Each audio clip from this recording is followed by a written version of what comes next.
Welcome to Watercooler. This is when we find some smart ideas and give them a run around the test track with some really intelligent people and see how they stand up. My name's Nick Cater. I'm Executive Director of the Menzies Research Centre. Today I'm delighted to welcome back onto Watercooler John Anderson. We heard from John Anderson not so long ago when he gave the John Howard lecture back in December. Many of you would have seen that, and it was a lecture which gave me a lot to think about over the summer. But something else has happened since then which has given me a lot to think about, and that's John Anderson standing for pre-selection for Senate. John, welcome back, and are you completely stark staring bonkers?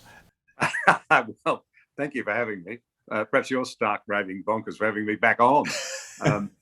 Look, I am motivated by a profound belief that we are living in very dangerous times, and I should at least offer to put my hand up to serve again if people think that experience and perspective, I don't claim to be brilliant, that's not the point, but experience and perspective, and including, I think, knowing what stability looks like in an age that's forgotten, may be of value to the party and therefore to the government and the nation. And I'm glad that others in the democratic tradition will hear my case and rule on it. I'm happy to put myself in the hands of the central councillors. I've had my day at high-level office, but I do think the Senate ought to be a place of very serious and sober review and examination of where the nation's going and consideration of where we ought to be going. And unfortunately, I think particularly in the last couple of decades, increasingly the Senate has become a blockage and a hindrance to the country grappling with the great problems before it, not a help. Yes, it's a bit like the Suez Canal right now, isn't it? It needs somebody to go in and shift that great big boat. Maybe you're that person. John, we'll come on to that later. There's a lot to talk about there. First, though, let me ask, for those of you who are watching on YouTube, others will be listening to this on a podcast, but those of you watching on YouTube, John, that picture behind you, that if I'm not mistaken, is that a Sunderland flying boat in that picture? Yes, it is. I'm at my sister-in-law's home, and my father-in-law, who died last year, he was an Australian Navy officer, had that painted in commemoration of his oldest brother, who was flying for the Australian Air Force, but out of Britain, Sunderland's on anti-submarine and convoy duties and undertaking rescues. This was off the west coast of Africa in 1942. They received a Mayday call from a steamer that had been sunk by or was being attacked by two German U-boats. He was sent out to try and find them. He did so at about 1 o'clock in the afternoon. He was able to land on a swell, which apparently was no mean feat, and they picked up 46 survivors, far in excess of what the plane was meant to carry. He kept the engines doped up, so to speak. Two of them were actually ticking over, I think, in the picture. Machine gunner on each wing in case the U-boats resurfaced. And they took off, took 5 miles of wave hopping before they got off the sea.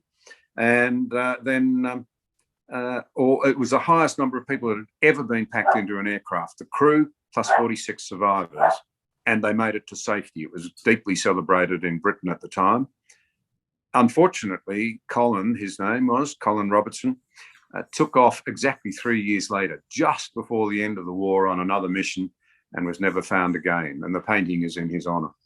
Yeah, the courage of that generation just amazes us and inspires us still, I think, doesn't it?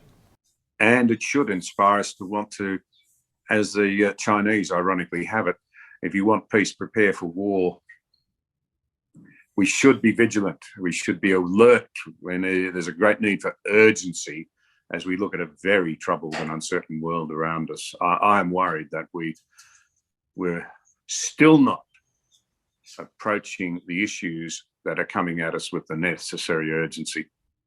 Well, most of this discussion, I think we're going to be looking forward, but if we just keep on that historical theme just for a second, it's an important anniversary this year, 20 years since the election of John Howard and the John Howard government. You served for 10 years in Cabinet, you were 6 years as Deputy PM. The usual question under this circumstance would be, why were you so good as a government? I might be a bit counterintuitive and ask you, what was your hardest, what was your most troubling moment during that period? 25 years. Look, the toughest was undoubtedly being one of the 5 people, chaired occasionally by Howard, making it 6, on the Expenditure Review Committee. The terrible business of saying no, we have to cut expenditure or drop that program, or minister go away, pull your department into line. At the same time as I was facing enormous challenges and pressures to cut in areas that I thought would damage rural Australia, and had to take a stand against my own friends on some issues.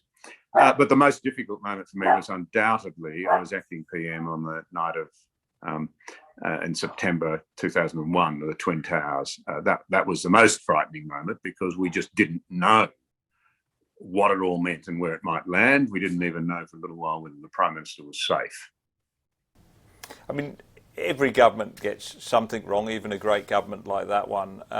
Looking back, what would you say, what was your biggest regret? Something you did that you shouldn't have done, or something you didn't do that you should have done?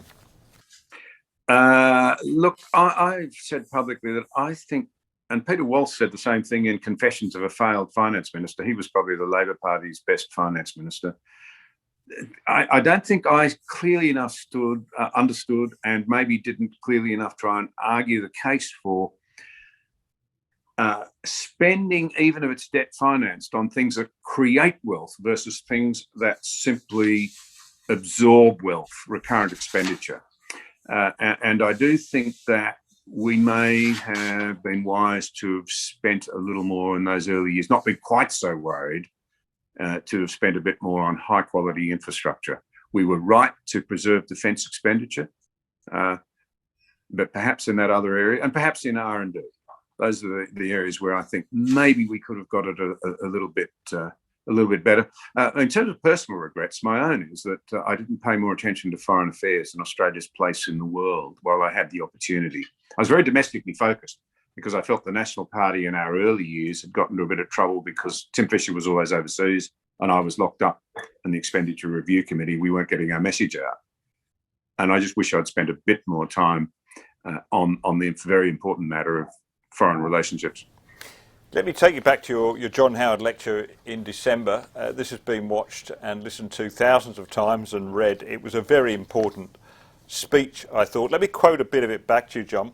John Howard understood deeply that a major task for a democratic leader is to foster unity and a common sense of purpose and destiny wherever possible amongst the people being led.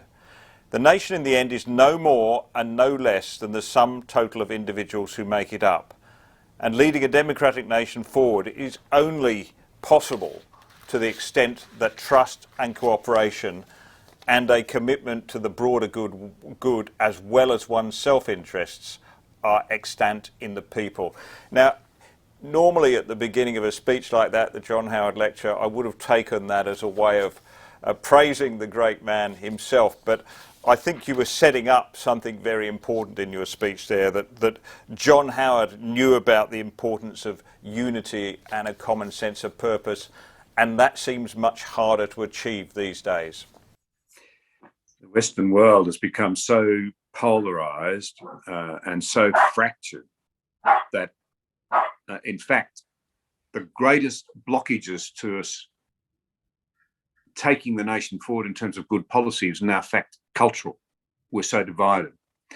And we've almost reached the point, it seems to me, where we're like a large extended family on its way to a picnic down by the river, so busy fighting and tearing itself apart that it's oblivious to the fact that it's walking into the jaws of a real crocodile.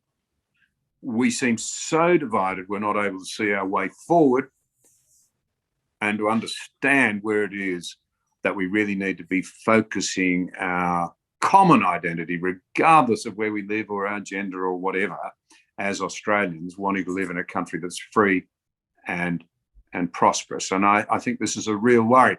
And the other aspect of it is a lot of this is happening because we don't know our history. So we're open, our young people especially open, to what Frank Ferruti calls in his book Boundaries, this attempt to delegitimise the past so that young people feel that they are that they're their inheritors of and are living in a society that is rotten to the core and would be better overthrown. And I find that deeply concerning because it feeds this tribalisation, call it identity politics, and at its broadest, if I stop and think about it, if I was a Martian looking in, I'd say, what's the matter with these Australians? It's the most fortunate country in the world, but men seem to be at war with women and women with men. Apparently, they're a terribly racist bunch. It's the worst thing you can do, but everybody does it all the time, is the ultimate denigration of calling someone else a racist. And over and above that, there's intergenerational warfare. Now, in all of those areas, we can improve our performance, but we seem to have got ourselves to the point of an absolute lather where we've lost sight of the need to pull together.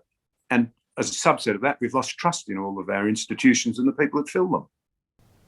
I find it, for an immigrant like me, John, it's deeply troubling. I mean, I came to this country, 32 years ago, really excited about the place. I mean, I loved Britain, but I loved this place even more. It was a country that really was free. It was a very egalitarian country. You know, Jack's as good as his master. Nobody had tickets on themselves. And it was a land of opportunity for all.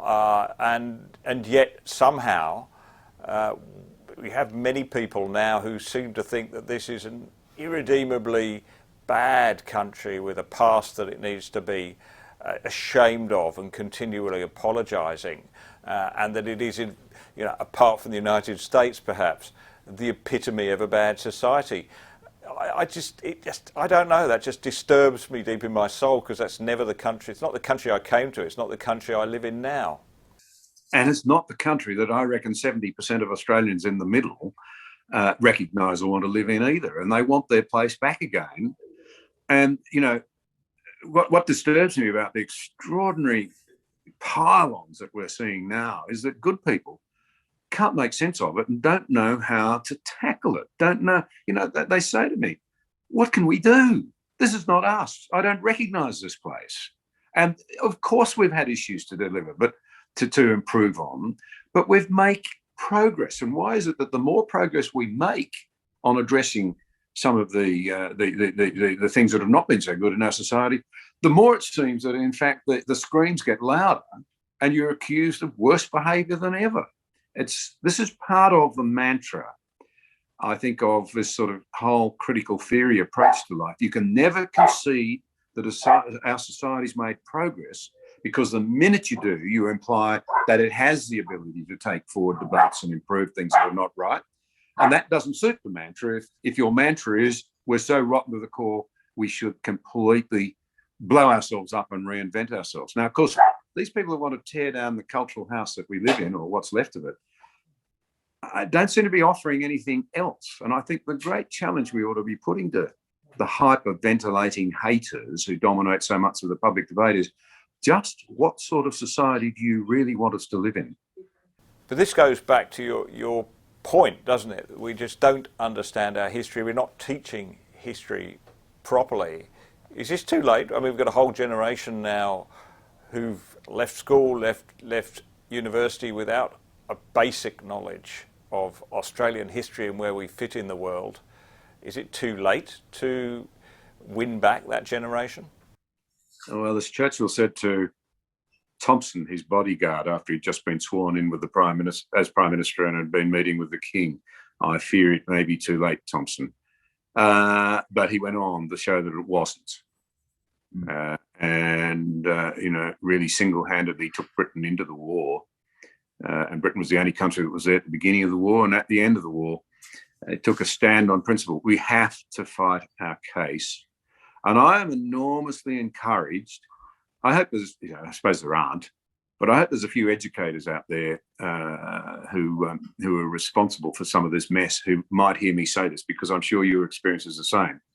If I had $1 for every time a young Australian has told me, we know that a lot of what we're being fed in class and university is bull dust. We know that. I had a young man in Canberra the other day say to me, he said to me, I reckon 90% of the people in one or two of my classes know that we're being fed ideologically charged propaganda. We can see through it. People are not dumb. The problem is, how do you then get them informed? But again, I'm encouraged because of the number of young people I meet who are saying, I'm looking for a better way. And here's another rub. Our culture has gone to a place where we don't seem to want to respect experience and the wisdom of the years, whereas every successful culture I'm aware of has always respected the learning of the years. One of the marks, I think, of a conservative is that they don't believe that everybody who's gone before them has been useless, hopeless, and knew nothing. I think that you've got a great hunger there for mentoring, for insight, for a better way, because I reckon thinking young people know that we are facing real challenges. I really do think that, and I'm cheered up by it. And to fill the gaps in their information, so they know they've got the gaps, a lot of them. And that's part of our task now, is to go and retrofit an understanding of what's been wrong as well as what has been right in our culture, and why we ought to stand to defend it, because in the end, it's the most capable mechanism we've found, this democratic system of ours, for self-correcting when we've got it right, and for creating an environment where the maximum number of people can flourish to the greatest degree possible. But we are at that point, aren't we, where a lot of people, ideologically driven people, but not just people with a deep sense of ideology, just people that emerge from university these days, it seems to be a sense that we're at year zero, that everything that came before was a result of know-nothing Neanderthals like you and I, John. We don't have to go back to deep history. Even in recent history, there's been no improvement. There's no recognition, say, for instance, of the great changes and great opportunities that there are for women now that there weren't, before World War II. We're at that point where, and let's take the Prime Minister. He in this whole current debate over women and the treatment of women, it's as if no achievements had ever been made up until now, and now is the time to throw everything away and start again. That's immensely. It's encouraging to see people wanting to make the world better, but that idea of that once in a lifetime revolution, that scares me. What about you? Well, it worries me hugely, and I'm struck by the enormous hypocrisy at the heart of a lot of this. Now, let's say at the outset that not a whiff of inappropriate behaviour is ever attached to the Prime Minister in terms of his personal life. Not a whiff, nothing. So let he who is without sin cast the first stone. There's a lot of people throwing a lot of stones at the moment who are not in a position where they can say, I've set an example for my kids of the sort that the Prime Minister has. So I want to say that about Scott Morrison. A lot of what is happening is grossly unfair. Let me then say that the culture of Parliament House, it was sometimes pretty rough, but it's obviously deteriorated to an extraordinary degree, and it needs to be addressed. Of course it should be a place that's safe for women. This is about basic respect. We've lost an understanding in our culture of the intrinsic value and worth of every human being, and to use what should be the most wonderful and intimate expression of love and commitment to another person in a way that is violent and disrespectful and hateful and objectifying in terms of its basic nature is something we ought to wake up to ourselves about and say, well, there are aspects of the so-called sexual revolution which have backfired very badly. We've divorced something that should be joyful and rich and meaningful from relationship too often. But having said that, here's the rub. Those who think that hatred and a pile-on is the answer to this problem, creating war between the sexes or war between good people who in their own personal lives have behaved impeccably, need really be fully exposed. And Anne Webster, I think, displayed extraordinary graciousness when she talked of her own experiences in the Parliament House. Shocking, unfortunate, but said that the person, the offender, as I understand the story, apologised sincerely, and she said, I accept that apology, and that is the model for moving forward. And one of our great problems, you see, is that we're very judgmental and very unforgiving in this day and age. And of course, if you can't forgive or can't be forgiven, you might at least hope that you might be, or your crimes might be forgotten. But social media means that they're never forgotten. So anything could be brought up against you, even an allegation. And in an age that's so committed to feeling rather than objectivity, and age-old principles like innocent until proven guilty, incredible injustices can follow. Again, why are we rejecting what we've learnt over the centuries? Well, you take us through this in your John Howard lecture. You go back through, I think you draw a lot on the book by Helen Pluckrose and James Lindsay, Cynical Theories, where they have a very thorough analysis of what we now call woke. Three elements to it, or three key elements. One thing about this woke culture is that it sees society as groups, as classes, rather than individuals. It sees life as a continual struggle. It's about power relations. And finally, all inequality of outcome is not because of different abilities or different circumstances, but because of prejudice. I think this notion that we see people as members of groups rather than individuals seems to cut through some of the issues we've got now. So individuals in this melodrama, if I can dare call it that, in Parliament, are not responsible for their own behaviour. They're responsible as members of groups. The Prime Minister can never say the right words to appease these ultra-feminist agitators because he's a man, because he's a man of a certain age.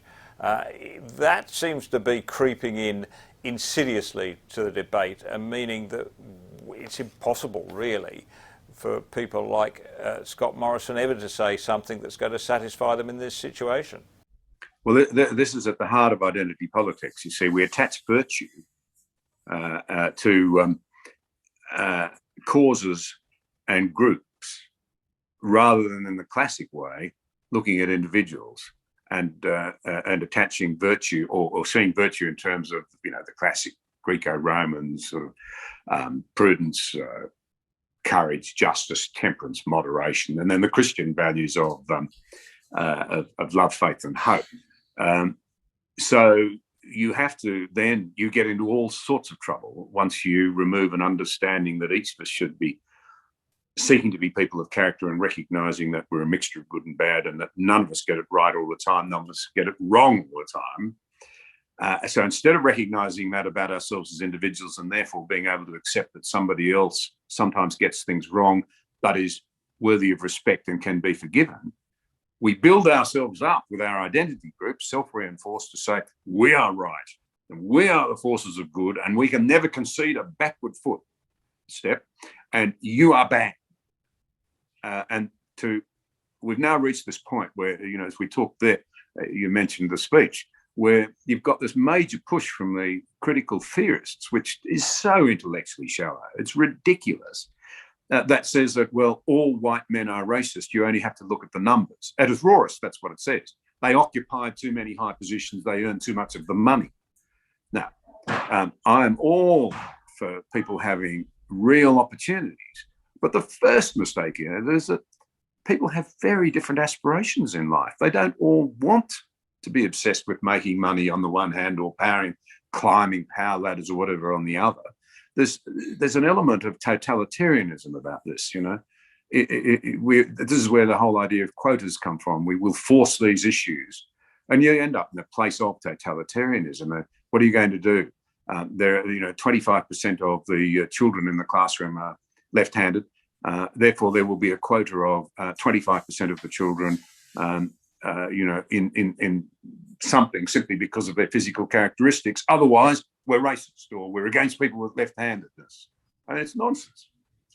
Well, John, you've just suggested a whole lot of things going on in the modern culture and political context that would argue that perhaps you shouldn't be going back into politics now.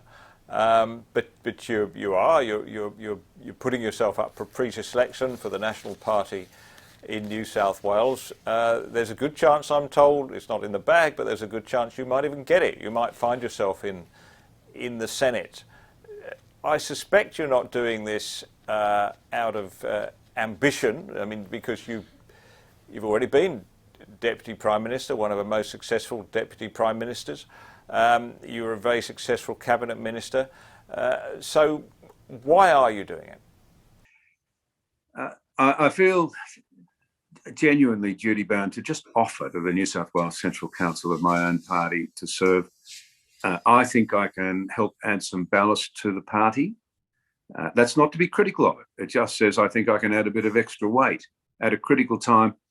And I think the party is critical in terms of the architecture of Australian politics. I think if the side of politics that I believe in is to succeed, the National Party in these difficult times must strive to give of its utmost.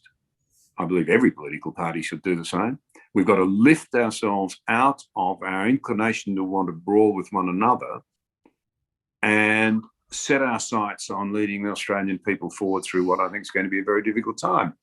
And look, it's a very unusual thing for me to do. It's not a lifestyle choice, but I just deeply feel that all of us now need to ask ourselves, what can we do? What might we be able to help with? Not what would I like to do? Because I'm not sure that option will be open to us if we don't wake up as a country anyway. We'll have options forced on us that remove choice and restrict our options and our wonderful way of living. And that would be a tragedy. And I think of my own father lining up in 1940, May 1940, after Dunkirk, and everyone realised that we really were back at war. Now, I don't think he would have enjoyed enlisting at all. He volunteered. He went within an ace of losing his life. He wasn't expected to live, but somehow he pulled through. But he went off because he felt he had to do his bit. And that's never left me. It's never left me. And I realise now, with the benefit of hindsight, looking back, how much it's shaped me. And I meet people all the time who say, I'm so worried about my country, but I don't know what I can do. So I thought, well, I will simply offer. It's up to Central Council. That's the beauty of democracy. They might say, you know, John, no, there's better things you can do, or there's somebody else who can do better than you.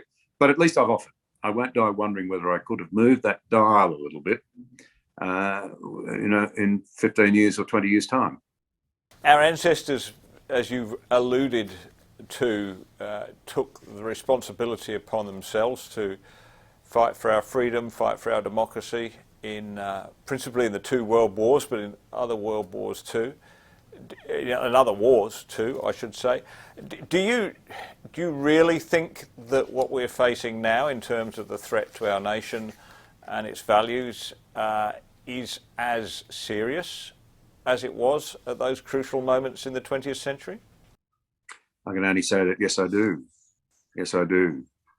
Why? You go back you go back to the very early days of Australia, a little nation of 4.5–5 million people. They looked at the troubles brewing in Europe, and we've got a troubled world now. There are several major trouble spots, any of which could blow up and encourage then further participation in the trouble by other countries. And this little nation of 4.5–5 million people on a bipartisan basis said, look out, we need to get ourselves ready, prepare. And against the wishes of the British, Nick, they ordered up a Tier 2 Navy. It sailed through the Heads in 1913. It had this wacky and extraordinary technology called a couple of submarines. They were going to buy 4 more, but they didn't arrive in time to secure our nation during an unsettled time from 1914 to 1918. And we celebrate rightly what our brave young men did in Gallipoli and the Western Front. We often overlook that we secured the Southwest Pacific as our homeland first. And I just want to use every avenue I can, every forum, every soapbox, every political place, every whatever media, to say, look, we've just got to turn our attention to the fact that the world is a dangerous place. The West is deeply indebted. What Biden is doing in the US is risking hyperinflation. I understand that this latest stimulus package of another $2 trillion, not a couple of $1 trillion, I mean, $1 trillion here and $1 trillion there, and soon you're talking serious money. That sort of money they're pumping into the economy represents around 3 times the estimated economic damage of COVID-19. Now and you know how bad that was or has been in the United States. This risks not just inflation, but in my view, possibly hyperinflation. It will also increase asset prices yet again, even if we don't get hyperinflation and interest rates rising, which would be a disaster given our levels of indebtedness, and will flow back to us, have global impacts. And so we need to prepare. At the very least, just on that, one division that does worry me is between younger and older Australians. Those who have assets, of course, are getting wealthier all the time. younger ones are finding it harder and harder to get into assets because of the inflation in assets or asset prices. Let's talk about that, because I think one of the dynamics in politics, one of the sharp dynamics at the moment, is the difference in views, difference in economic interests, difference in outlook between the, if we say generally the baby boomer plus generation and the post-baby boomers. When you get to things like women's issues, when you get to things like even climate change, in the polling you see quite a marked divide between the two. Is that what we're facing? Is it the sort of the end of the road for dinosaurs like us and the coming of a new generation, or is it about key values? I think key values last forever, and you ignore them at your peril. I really do. And when it comes to economic management, the reality is that, so far as I am aware, never, ever has the ongoing printing of money and never-ending cheap credit ended in anything other than tears. We do need to get our budget back into some sort of order. We've fired off a lot of shots rightly. I mean, I absolutely admire what the government has done federally to keep the economy going. But as we pick up ahead of any other country, the Prime Minister and Josh and the Deputy Prime Minister and the team ought to be given credit for this, enormous credit for it. We've just been through COVID-19, where every day the obsession in the media, to an admirable degree, was the well-being of Australians. Well, the well-being of Australians in the future will depend on us now getting back and focusing on who can best reconstruct the economy, get the place growing. Again, the senators behaved like a kindergarten school here and holding the country back on some needed industrial relations reform. That's the sort of thing we just can't afford anymore in Australia. We cannot afford it if we care about our kids. The printing money, endless cheap credit, the new money theory, monetary theory, the idea that we don't have to worry about fiscal restraint anymore. I'm sorry, I do not believe for a moment that it won't end in tears. It's already what we've been doing over the last 10 years since the great financial crisis.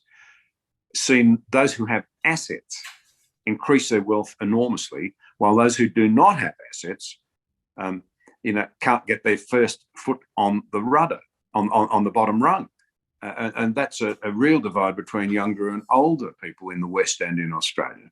So we can't ignore the lessons of history. I just think that this is part of the nonsense of thinking that there's nothing to be learnt from the past. There's everything to be learnt from the past.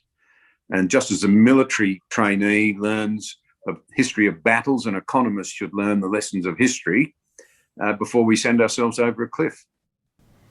John, the National Party, one side of the most stable coalition in Western democracy, I think, being nearly 100 years old, that coalition, in one form or another. What is the part that the National Party plays in that coalition? Why is it so important? I think it's the natural repository, and I think I've been doing a lot of thinking about this over the last few months, and it's reinvigorated my enthusiasm and determination to see the party take its place to the greatest degree possible in the architecture of Australian politics. It's the natural repository of something that I think is incredibly dear, the sort of pragmatic, values-driven, common sense and a good and sound patriotism that's been part of the Australian rural and regional psyche. And I think Australians value that way beyond the regions and deep into our suburbs. And I think we need to recapture it. And I think the party's the ideal body to stand that ground. But in many ways, of course, going into Parliament, well, I worry anyway that you may feel gagged, if you like. You may feel less free to speak out. I mean, what you've been doing through your interviews, your podcasts, through your op-eds, it's been an immense contribution, I think, to public thought in this country. Are you still, well, one, will you have the time to do that same thing? And secondly, will you have the freedom, should you be successful, to become a senator? I think it's a good question, and you're not the first person who's asked those very things. And I must say, look, I really appreciate people who say, look, I like what you've been doing. I've been amazed at how many people in the National Party, actually, as I've embarked on this, have said, oh, we follow what you say, and the people you talk to. Two comments. I would intend to try and keep doing those because I think they're very valuable. And well, people tell me they're very valuable, and I enjoy it. And it keeps me in touch with what the best thinkers around the world are thinking. It's one of the things I want to bring to the table, so that I'm there in that old party room that I love so much, and I can say, actually, on that topic there, you know, Douglas Murray said something that's really important. I'll pull it out of the podcast, or, you know, Nick Cater and I were talking about something the other day, and he made a point that's invaluable, if I can put it that way. On the question of being able to speak, and another member of the National Party wisely raised that issue when I was talking to her the other day. How do you do it in a way that doesn't make you look like a maverick or destructive? Well, I can only say everything I stand for is around the idea of reunifying. And I would be always seeking to be constructive in what I said. I don't want to be constrained in it, but sometimes I might try and seek some room for our MPs to move. I mean, I understand, I think that one of the big things I'm trying to say is that we, the Australian people, we voters, need to give our leaders, when we've installed them, some room to move. And I want to be out there, just as you and I are doing now, arguing the case. Give our leaders the room to lead.